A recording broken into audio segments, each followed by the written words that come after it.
share your screen. Okay, great. Thanks, Fernando, and thanks everyone for joining today. Let me go ahead and pull this up here. And apologies for a little bit of noise you might hear in the background. They're doing some cleaning outside my office, but hopefully it's not too distracting. Um, all right. As Fernando said, I'm a participatory modeler. I work a lot on environmental issues together with decision makers and communities who are dealing with those issues, mainly in food and agriculture, which is related to this project here too. But I also have worked in other types of ecosystems as well. Um, so today I'm going to be talking about a kind of failure case in a way, right? I think we don't talk enough about those. A project that did not at all go according to what we planned and hoped. And so hopefully it is instructive for any of you who want to do this kind of work going forward. So I will first kind of set up the situation so you understand what we were trying to do, and then go through, the steps that we took and kind of what went wrong, and we can have plenty of time for discussion, hopefully. Uh, so to start off with context, I am located in Michigan, as Fernando said, in the state of Michigan. And we are part of the Great Lakes Basin. The Great Lakes collectively hold 21% of the world's total freshwater resources. So this is an incredible ecosystem. It's also incredibly important for the economy and the culture and the society of the region, as you can imagine. In Michigan here, we are the Great Lakes state. You can see this is us right in the center, the mitten, and we are entirely within the Great Lakes Basin. So the Great Lakes region, the Great Lakes water, is governed by a international doctrine called the Great Lakes Compact. Okay, um, and this is a agreement essentially between all 8 states bordering the Great Lakes from the United States side. So that would be Minnesota, Wisconsin, Illinois, Indiana, Michigan, Ohio, Pennsylvania, New York, and the 2 Canadian provinces, which are Quebec and Ontario. And collectively, this document bans diversions outside of the Great Lakes Basin. So you cannot export water from the Great Lakes Basin to outside of the basin without consent of the entire governing body of that Great Lakes region. Any water withdrawals within the region that are greater than 100,000 gallons a day. So you can see it's very high, right? So that's not going to be your average user. That's probably going to be agricultural irrigation or other large users. We'll talk about that in a minute. But all those water withdrawals have to be registered. The water has to be conserved. So each state plus the Canadian provinces have to have some plan for conserving the water. And then there's a review process for any intrabasin transfers or other types of uses of the water. And there's an agreement for data collection. So basically, if you are one of these states within the Great Lakes Basin or one of these Canadian provinces, you have signed on and agreed to do all these things, right? That means that at the state level, you have to administer that in a way that honors the terms of this Great Lakes Compact. So in Michigan, the body that does that is called EAGLE, um, uh, Great Environment and Great Lakes and Energy. It's kind of a strange acronym, but basically, it is the environmental body of the state, and it administers the Great Lakes Compact. So it is responsible for making sure the terms of the compact, as applied to Michigan waters, are overseen. And in order to fulfill the terms of this compact, including registering water users and conserving water, what they do is they use a modeling tool called the Water Withdrawal Assessment Tool. This is a hydrological modeling tool that was developed together with a team from Michigan State University, some private consultants, and the state about, I think, 15 or so years ago now, 15, 20, somewhere in that range. And it is used to determine whether water withdrawals within a given watershed are going to have an adverse impact on fish species in that watershed. So fish species, particularly cold water fish species, are considered kind of an indicator of ecological impact. And so the way the tool works is that you plug in your proposed water withdrawal and the watershed that you're going to be in and the location of the water withdrawal. And the tool will give you an idea of whether your additional water withdrawal is going to negatively impact stream flow in the watershed that you're associated with, and whether that stream flow impact is going to be enough to adversely affect fish species, right? So it's this modeling tool that is supposed to kind of measure a quote canary in the coal mine style, um, uh, looking at the most sensitive fish species and whether they would be affected by human use. Now, in the vast majority of watersheds in Michigan, this has not happened because we do have a relative abundance of water here. So in vast majority of watersheds in Michigan, people have not been denied water withdrawals because of adverse impacts. So I'll go over that a little bit in a minute. But this is the tool that the Michigan Eagle, Department of Environment, Great Lakes and Energy, uses to assess that they are to show that they're in compliance with the Great Lakes Compact. Okay, so that's the background. That's the regulatory and kind of ecological background. So, what did Eagle want us to do as a research team from Michigan State? They, as part of the provision of the Great Lakes Compact in Michigan, water users in each watershed have the opportunity to self-organize and figure out how they are going to manage water to stay within the boundaries of the allowable withdrawals, right? So rather than the state kind of coming in and saying, "Oh, your planned withdrawal is too much, you have to reduce," or "Hey, new user coming in, you actually can't take water out because all the other users are using too much already." Instead of that, the water users can get together themselves and figure out a management plan whereby, and they can propose it to the state and say, "Okay, here's how we're going to stay within the ecological limits of our watershed."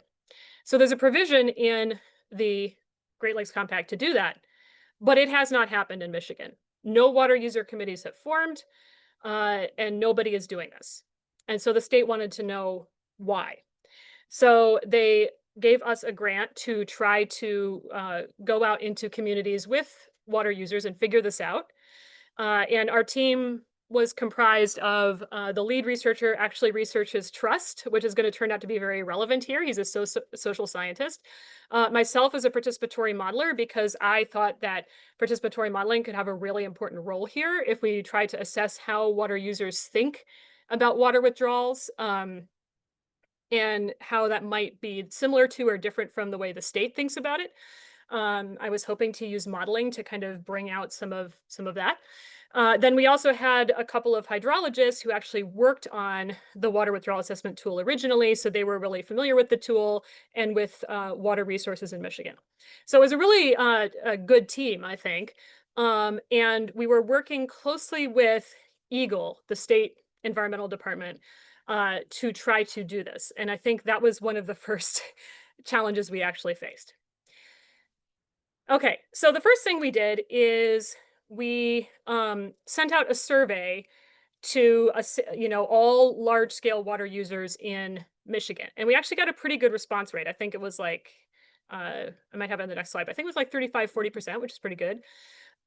So just to give you a sense of who are these large scale water users. Now remember, these are folks that are using 100,000 gallons a day or more, so that's a lot of water, right?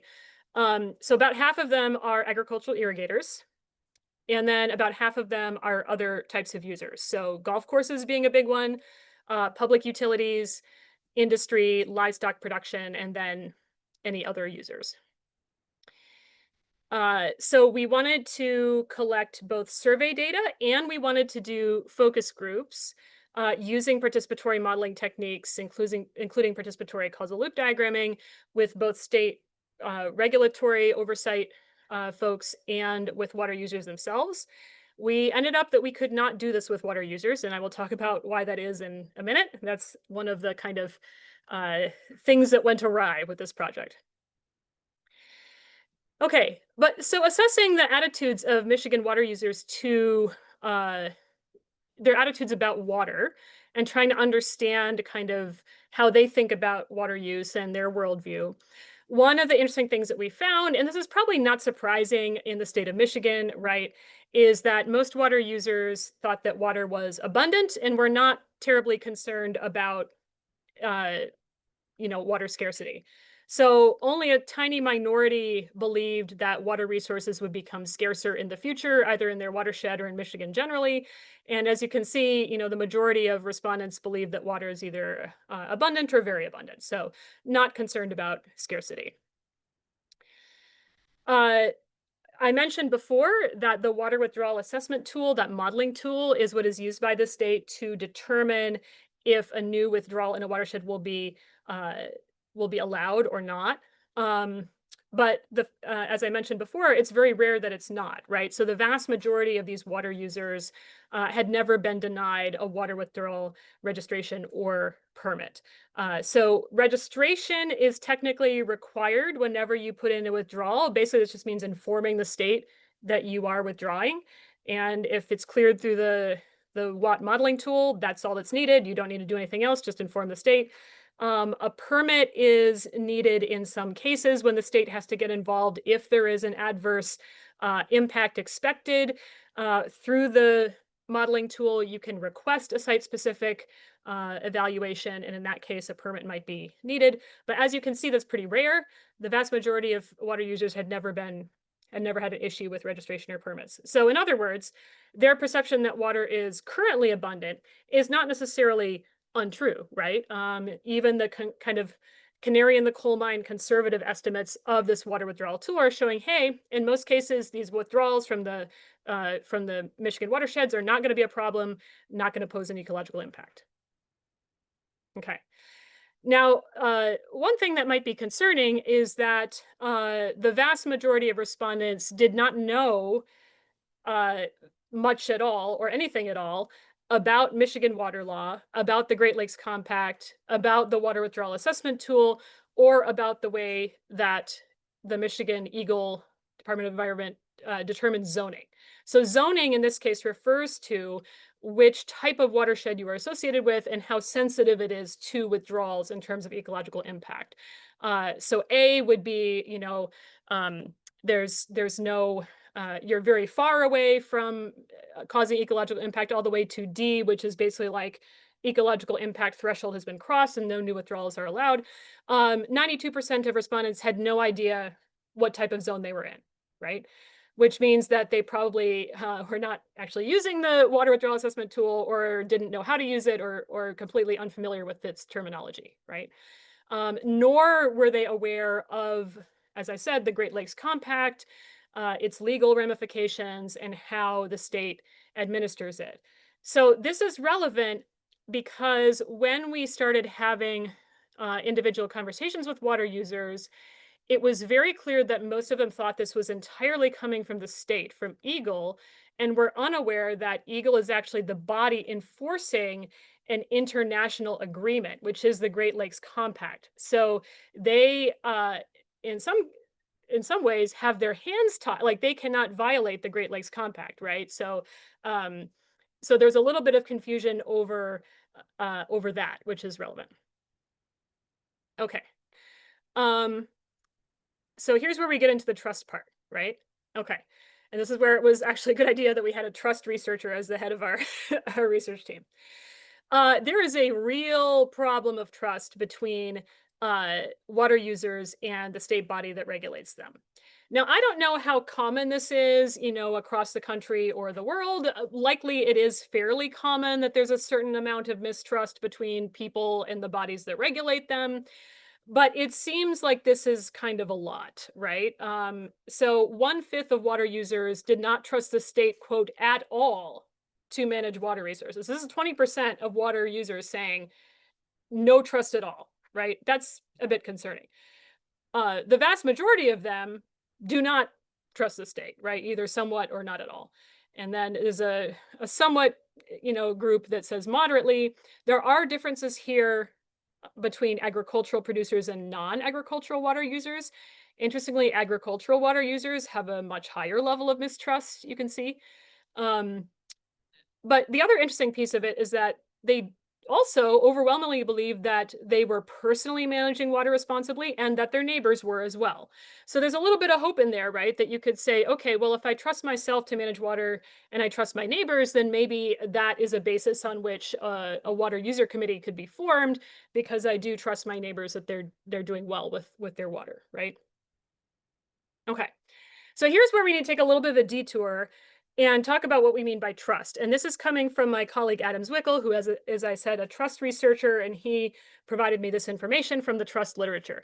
So this is kind of a classic from a classic paper on trust by Meyer et al. Um, from 1995. So it's a bit old, but these concepts are durable, I think. And this paper defines trust as the willingness of a party to be vulnerable to the actions of another party. So you can see how this is very relevant to any group of people that are regulated by a body, right? So if the water users do not trust the state, they are not going to be willing to be affected by the state's actions, right? The state's regulations, the state's mandates, the state's recommendations. So that creates a problem, right? Then you have people who are being governed under this body who are not going to adhere to the recommendations or the management actions of this body. And that Meyer paper further breaks down trust as being or trustworthiness as being comprised of three main elements: ability, benevolence, and integrity. So one thing I'd like you all to notice about this, being system dynamicists, is that this is clearly a feedback loop, right? Uh, so the authors didn't describe it that way, but this is how it functions in this paper. And this is kind of a meta review of a lot of the literature on trust, where they're arguing that these factors of perceived trustworthiness lead to a greater trust, um, therefore greater risk taking in the relationship, and outcomes that then either reinforce or erode that perceived trustworthiness, right? Um, so to go through each of these factors in individually, ability would be something like competence, right? So do you trust that this person or this body can do and will do what they say they're going to do? Benevolence, do you believe that this person or this body has your best interests at heart, that they're going to do right by you, they're going to do the good thing, right? And then integrity, is this person being transparent and honest in their dealings? Do you see that the decisions they're making are, yeah, transparent and consistent, right? So those are the three elements that this paper posits lead to trust. So if there is a lack of trust in a given body or individual, you may look to these qualities to see, whether these perceived trustworthiness qualities are not being perceived in the body of interest. And we'll get back to that in just a minute because that's definitely the case here. Okay. And consequently, you can see that the outcomes of addressing risk or taking action then are going to maybe not be what you want them to be and may further erode the perceived trustworthiness. Okay, so we were able to do these focus groups and participatory modeling work with the state regulator bodies. So we assembled this group of the state water kind of governing board, oversight governing board that oversees the state regulation of water resources. And we ran through a participatory modeling exercise with them where we asked them to talk about what factors do you see in Michigan that are affecting state water quantity and availability, right?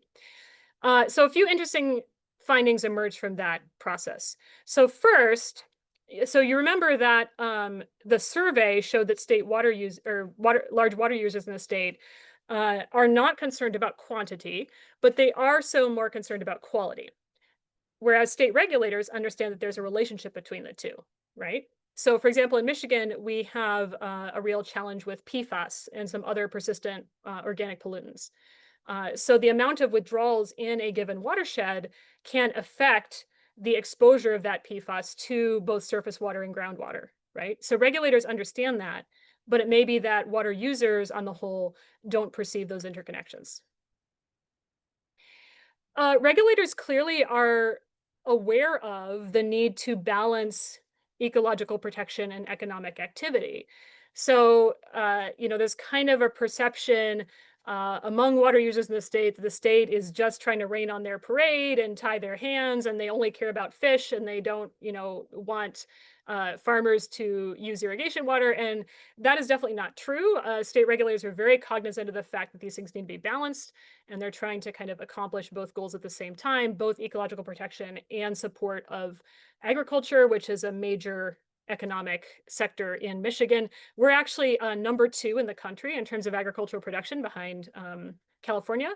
And because we have plenty of water, we're likely going to be number 1 in the future. I'll just say that, if we manage our water wisely. Um, Interestingly, regulators also perceived this kind of lack of trust or confidence in the state regulatory body, and understood the importance of it in driving outcomes. So if you look at this diagram, this is fascinating because it looks a lot like this one, right? I think. So you see that they have this feedback loop in which uh, trust or lack of trust in the state governing body, or in the tools they're using to make decisions, like the water withdrawal assessment tool, affect people's willingness to collaborate with the state.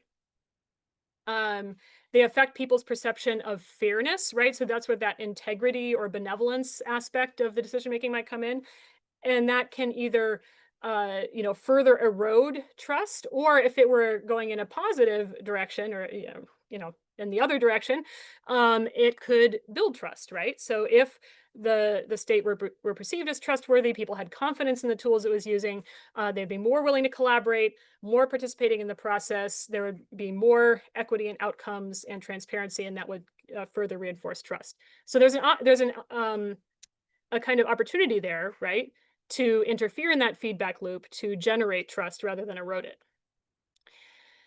Okay, well, we wanted to do these focus groups, participatory modeling focus groups with water users, and we tried. We reached out to different communities to try to meet with them, and one of those meetings materialized but did not go very well, and one of them never materialized. A couple of them didn't, actually. And it the situation kind of devolved into us not really being able to approach those communities anymore.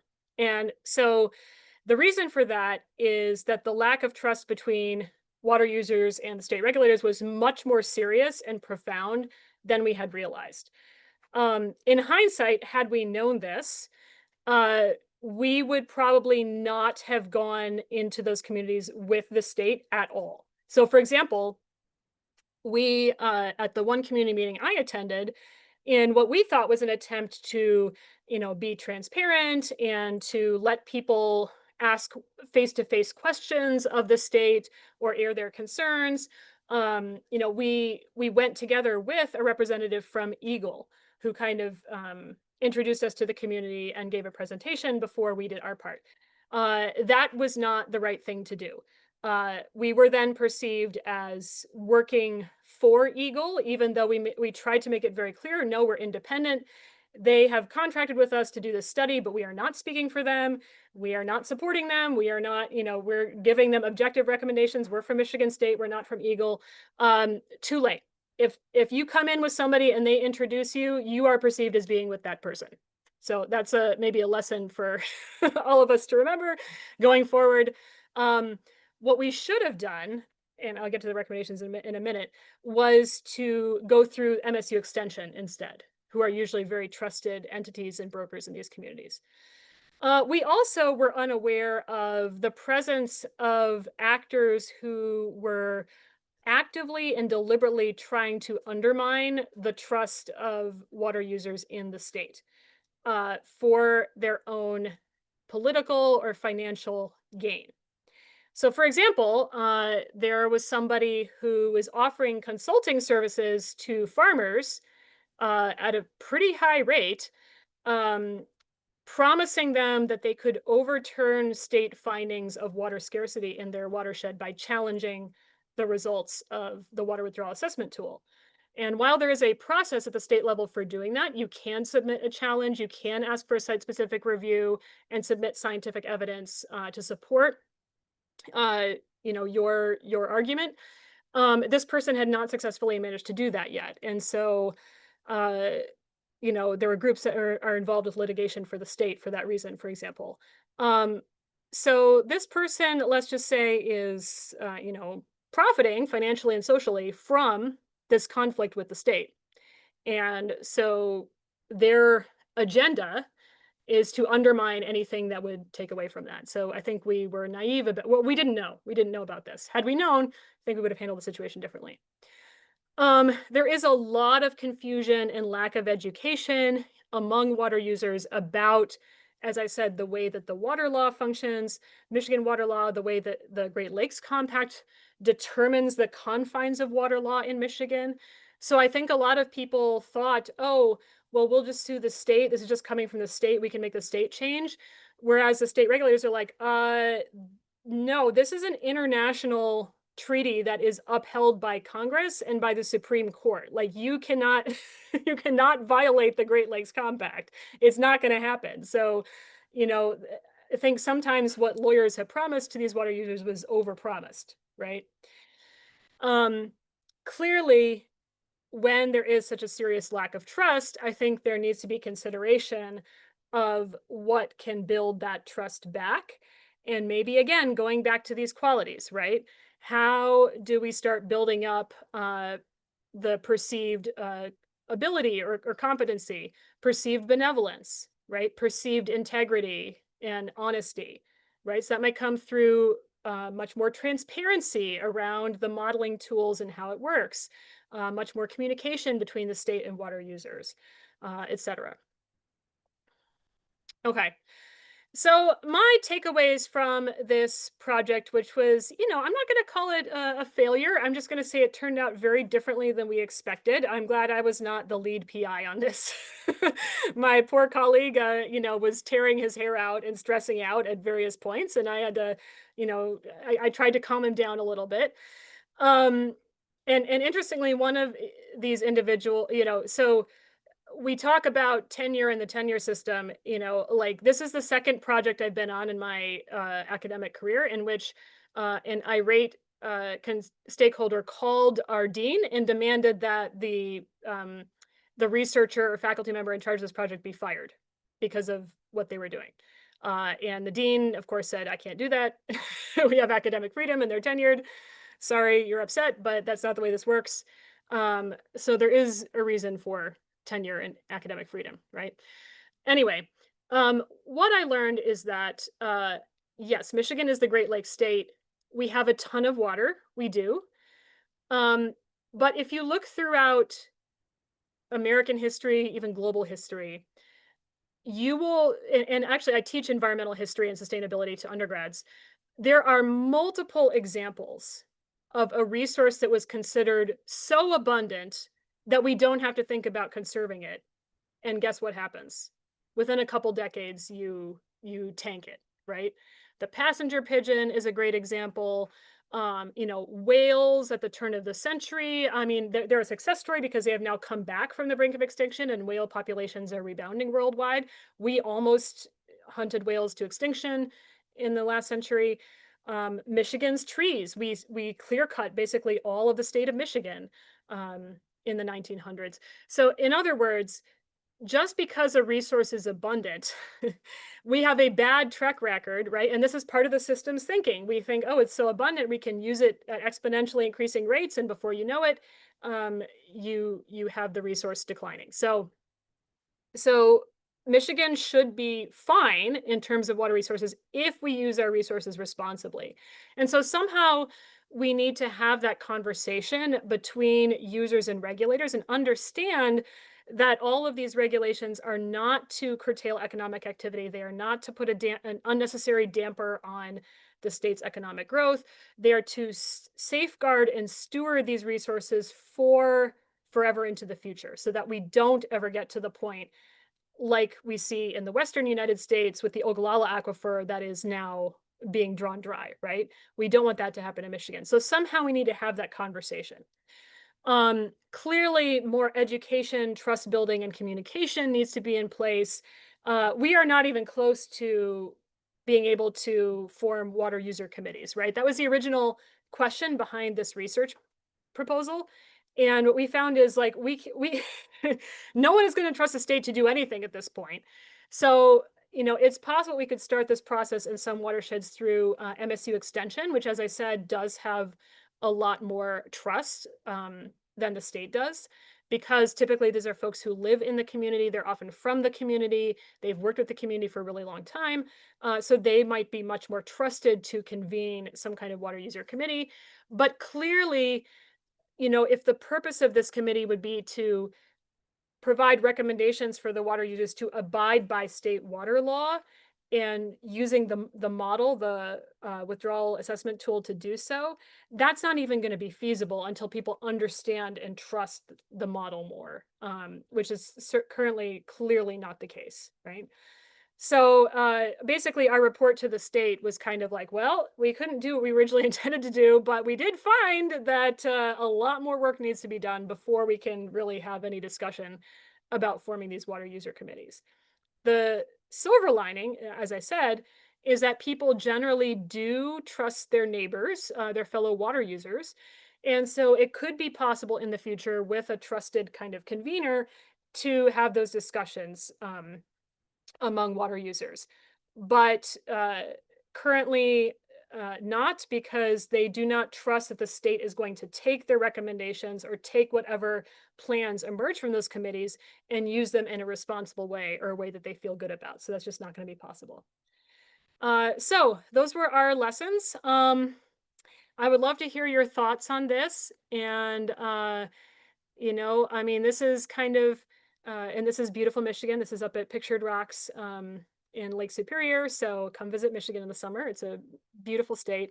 And we have amazing water resources, as I talked about. But I hope that this was interesting for you, because I think anybody who does participatory engaged work, right, you're going to run into projects like this that just do not go the way that you were hoping. And hopefully we can learn lessons from them and share those lessons. So that's what I'm doing today. All right, I will stop there and happy to discuss. Thank you, Laura.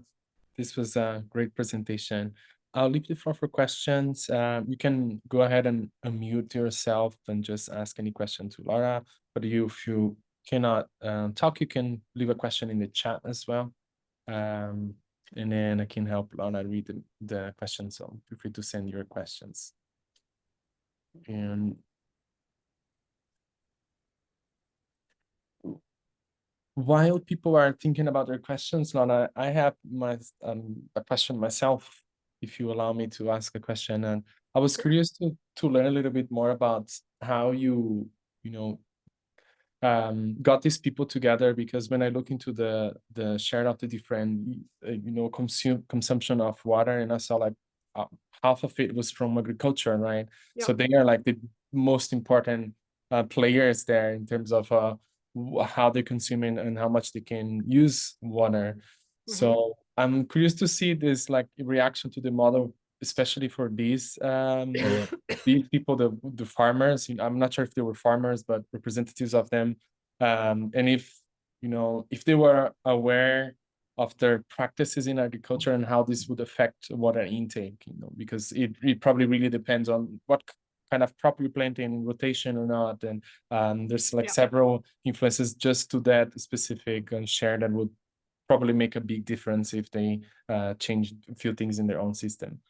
100%. Yeah. So yes, water farmers are generally very well aware of practices that they use for irrigation and how they could conserve water. That's not super incentivized right now because well, water is not usually the biggest marginal cost for producers in Michigan. Water costs are relatively low.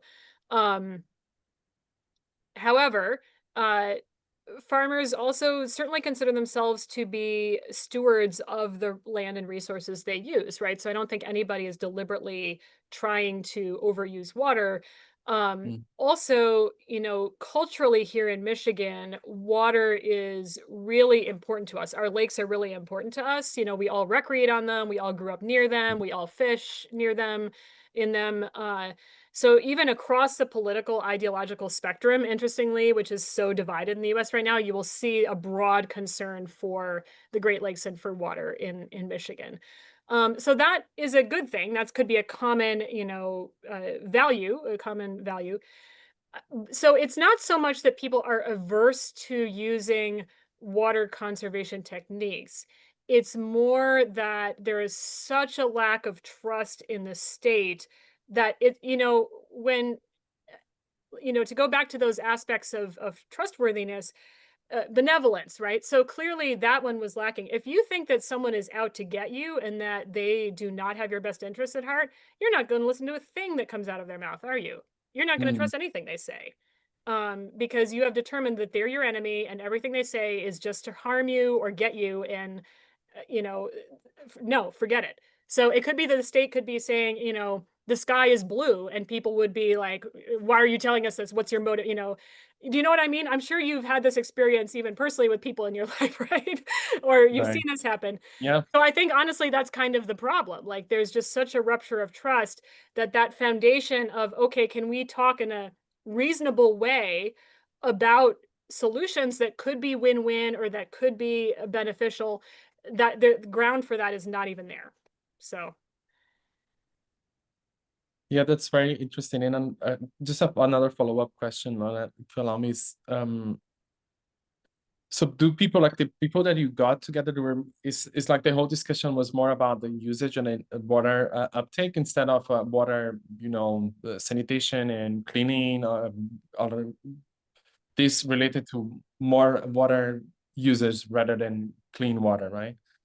Or yeah, so again, we were not able to do a participatory diagramming exercise with users. We did have one focus group conversation with them, which was mainly dominated by complaining about the state and the water tool. And let me be clear, a lot of their complaints are justified. Like, they are Mhm, absolutely correct. I think that the communication from the state is not very transparent.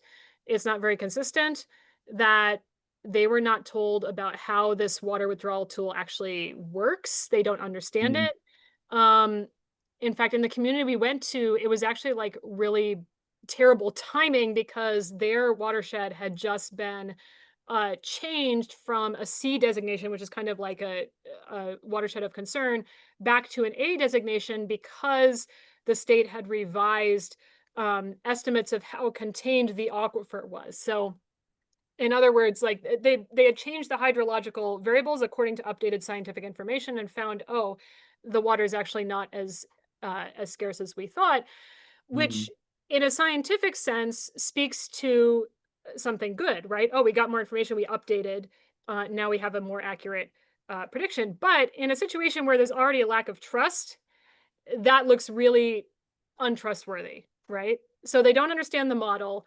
And now all of a sudden, oh, you're changing that you said that we didn't have enough water. And now you say we do. Like, why should we trust you? Right. So depending on how your pre-framing of that occurs, that just serves to further erode trust. Now, in Michigan, people are very concerned about, like I said, organic pollutants like PFAS being in water. That's a big topic of conversation right now. Um, but that was not a major topic of conversation in this meeting. right, Yeah. right. I see your hands up. Hi, Laura. Thanks for the Hey. presentation. I have a question regarding the theoretical framework you presented. I was wondering how you actually measures those factors included in the theoretical framework, like ability, benevolence, and integrity, in your real SD models, and how do you actually calculate and quantify these variables? That's a good question. I am not a trust researcher, so I can't. All I can do is refer you to the paper. Though having read the paper, my understanding is that these are typically self-reported things, right? So you would ask somebody a question like, on a scale of 1 to 10, how do you perceive this entity's benevolence or, integrity or something like that? And there's different subcategories that feed into that. So generally it's self-reported, I think.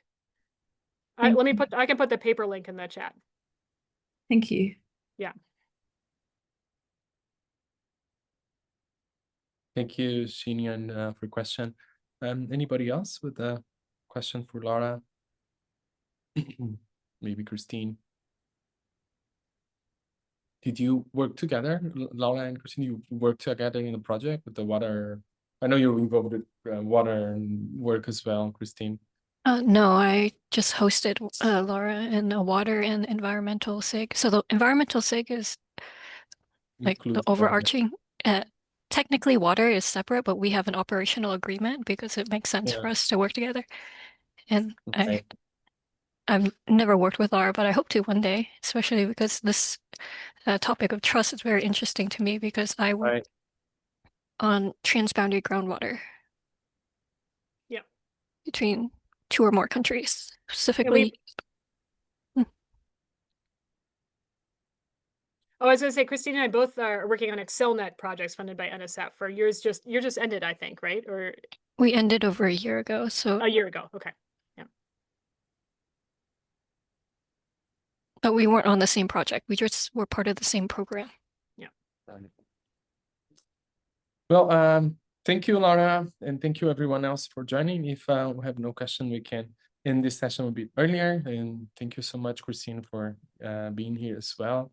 For the reference to Laura, and I hope to see you guys in the next week. We have another webinar next week.